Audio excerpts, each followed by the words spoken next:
Natatawa lang ako dito sa ating mga kababayan. Hindi ko alam kung ano yung nasa isip nila. Sobrang mahal ngayon. Hindi nila naramdaman yun. Grabe naman. Kung gusto ninyo, kwentahin natin yung pera na natatanggap ng ating Pangulo. Kwentahin natin. Over $100 billion na yung natanggap. Pero wala tayong nakikitang infrastructure. Wala tayong nakikitang pagbabago. Wala tayong nakikitang build. Wala tayong nakikitang nagbago yung Pilipinas. Nasaan kaya yung pera? Saan kaya pumunta yung pera? Yun ang dapat i-question ng ating taong bayan. Kung saan napunta yung pera. Sobrang mahal ngayon. Ang daming nagugutom.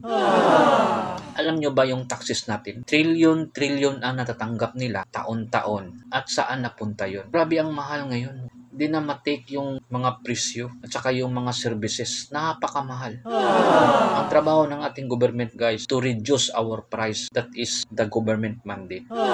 Trabaho nila yun ang i-reduce ang ating mga presyo. To prevent hunger to our people.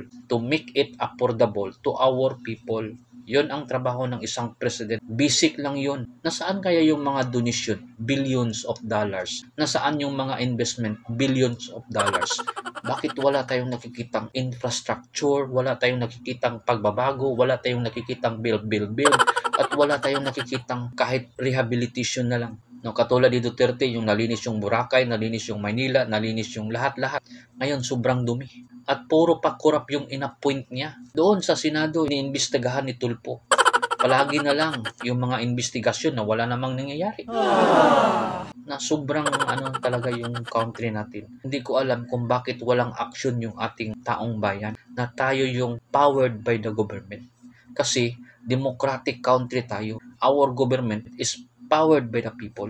Yun ang hindi ko maintindihan.